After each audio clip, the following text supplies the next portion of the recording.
Hello everyone, नमस्ते। Welcome to school वाली notes bye Priyanka. आज क्लास 9 इंफॉर्मेशन टेक्नोलॉजी से कम्युनिकेशन स्किल्स का पार्ट 4 विल कंटिन्यू। इसमें आज के कंटेंट्स है वो है simple, compound and complex sentences. Second is parts of speech, article. Third, fourth is your phrases. तो कंटिन्यू करेंगे with simple, compound and complex sentences.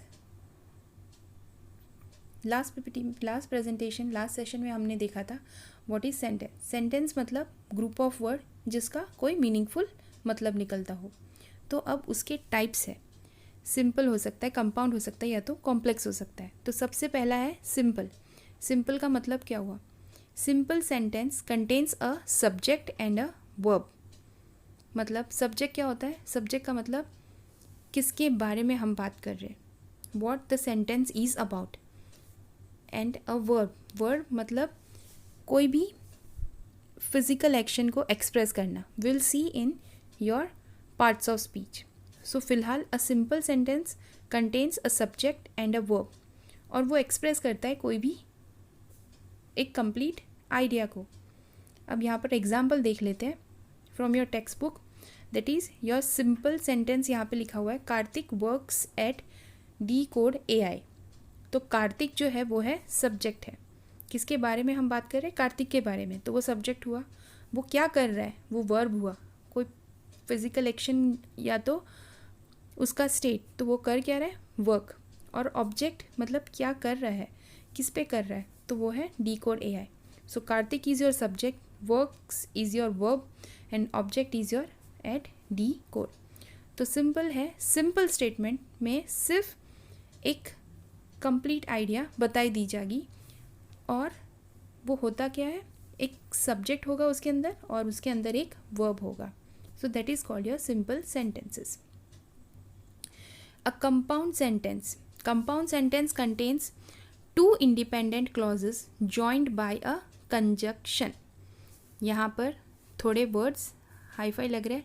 Conjunction you will be made understand in your parts of speech, जो next topic है। To independent clauses, सबसे पहले देखते हैं हम लोग एग्जाम्पल।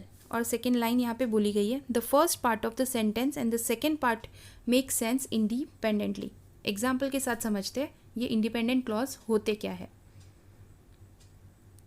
कंपाउंड सेंटेंस का एग्जाम्पल यहाँ पर लिखा हुआ है, Kartik works at Decode AI। ये तो हमने फर्स्ट देखा था, वो सिंपल सेंटेंस है। And Kartik leads the technology division. अगर हम ये दोनों सेंटेंसेस अलग अलग तरीके से पढ़ेंगे तो भी सेंस बनता है, पर ये हम जॉइन कर रहे हैं। सो इट इज़, ये जॉइनिंग किससे कर रहे हैं? कंजक्शन से। सो कंजक्शन मतलब joining words, phrases and clauses. तो यहाँ पर ये दो जो है, Kartik words eight Decode and Kartik leads the technology division, वो दो एक इंडिपेंडेंट क्लॉजेस है। तो उसको हम ज्वाइन करेंगे विथ कंजक्शन, तो उसे बोलते हैं कंपाउंड सेंटेंस। मतलब दो स्टेटमेंट जो हम किसी एक ही, वो अपने आप में ही मीनिंगफुल है। So that is called your compound sentences. The third is your complex sentence. Complex sentence क्या होता है? Complex sentence contains an independent clause combined with one और मोर डिपेंडेंट क्लॉज। यहाँ पर एक ही इंडिपेंडेंट क्लॉज होगा, पर उसके साथ दूसरे डिपेंडेंट क्लॉज भी होंगे। जैसे यहाँ पर एग्जाम्पल दिया हुआ है, और dependent clause can not stand alone as a sentence. मतलब कुछ दो इन्फॉर्मेशन है और एक जो है वो मेन इन्फॉर्मेशन है, तो सेकेंड इन्फॉर्मेशन तब तक कोई काम की नहीं होगी जब तक वो फर्स्ट इन्फॉर्मेशन हम। तो यहाँ एक इंडिपेंडेंट क्लॉज होगा ही, प्लस उसके साथ डिपेंडेंट क्लॉजेस भी होंगे। जैसे यहाँ पर एग्जांपल ले लेते हैं, complex sentence, he still needs to do household work even though Kartik works at Decode AI। मतलब वो भले वहाँ पर काम कर रहा है, पर उसे अपने घर के काम भी करने पड़ेंगे। तो अगर हम सिर्फ इतना बोलेंगे कि घर के काम करने पड़ेंगे तो उससे तो कोई पता नहीं चल रहा है ना कि व्हाट ही और शी इज़ डूइंग या क्या है, इन्फॉर्मेशन कंप्लीट नहीं मिल रही है. सो इसका मेन क्लॉज कौन सा हुआ? Kartik works at D code, मतलब वो तुम्हारा मेन इंडिपेंडेंट क्लॉज है. सिर्फ हमें he still needs to do household work उससे पता नहीं चल रहा है.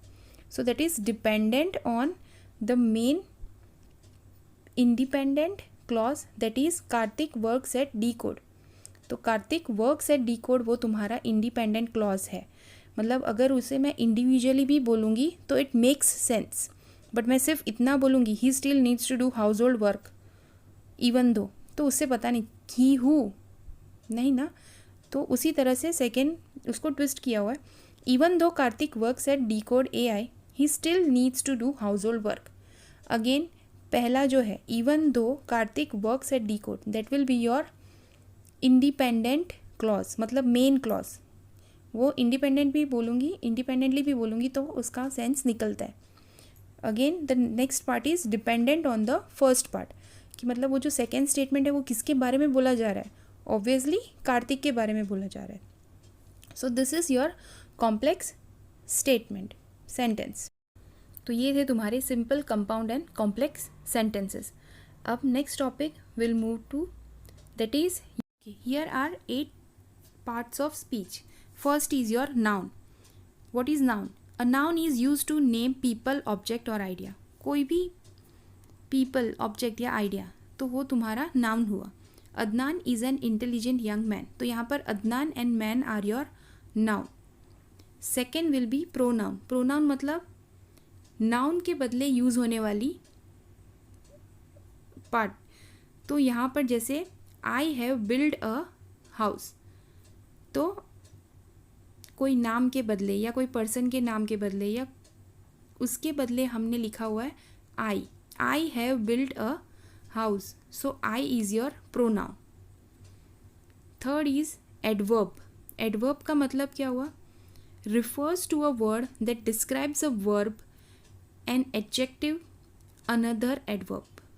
मतलब जैसे गोइंग तुम्हारा वर्ब है, कुछ फिजिकल एक्टिविटी, पर कब करने वाले हो? जैसे आई एम गोइंग तो कब? तो नाउ. तो ये नाउ किसको बता रहा है? कि मैं अभी जाने वाली हूँ. तो जाने वाली कब हो? तो अभी जाने वाले हो. दैट इज़ योर एक्सप्लेनिंग या डिस्क्राइबिंग अ वर्ब या एडजेक्टिव या उसके दूसरे एडवर्ब को समझा रहे हो. तो that is called your adverb. Adjective का मतलब क्या हुआ? An adjective is use to describe और क्वालिफाई अ नाउन. मतलब शी इज़ चाइल्ड, बट कैसी? तो she is a pretty child. So pretty is your adjective. Now what are prepositions? A preposition is use to show the relation of one thing to another. जैसे we went about the world, तो यहाँ पर about the world किसके बारे में? तो about the world. So relation किसके बारे में बता रहा है? एक कोई थिंग या तो किसी और के बारे में. ओके. वर्ब. वर्ब ऐसे I have told you, verb का मतलब क्या हुआ? एक्सप्रेसिंग अ फिजिकल स्टेट और एक्शन. तो यहाँ पर अली वेंट टू कराची, तो went will be your verb. Conjunction. Conjunction मतलब simple, they are going to join two words और ग्रुप. जैसे हमने कॉम्प्लेक्स स्टेटमेंट में और कंपाउंड स्टेटमेंट में देखा and, that is your joining two independent clause. तो एंड और सो, आफ्टर, नाइदर, एक्सेट्रा, इस तरह से कोई भी वर्ड जो कंजक्शन की तरह यूज़ हो सकते हैं. जॉइनिंग टू वर्ड्स और ग्रुप ऑफ वर्ड्स. इंटरजेक्शन मतलब is use to express some sudden rush of feeling और एक्साइटमेंट. जैसे एग्जाम्पल यहाँ पर दिया हुआ है alas, we have lost the match. यहाँ पर जैसे ओ, आई फाउंड इट, तो ओ, अलास, ये सारे इंटरजेक्शंस वर्ड है. This are your parts of speech.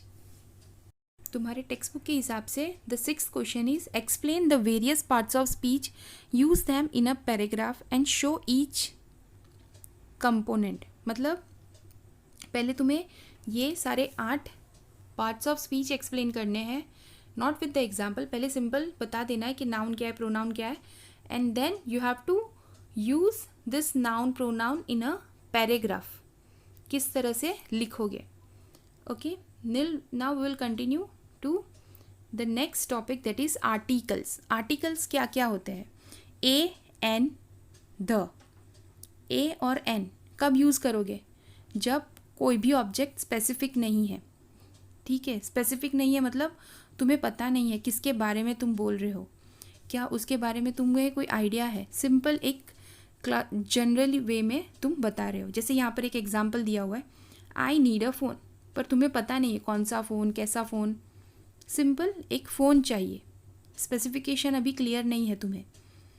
और दूसरा, used the first time we introduce an object, जैसे I saw a movie last night, पहली बार किसी को इंट्रोड्यूस कर रहे हो तो तब हम यूज़ कर सकते हैं ए.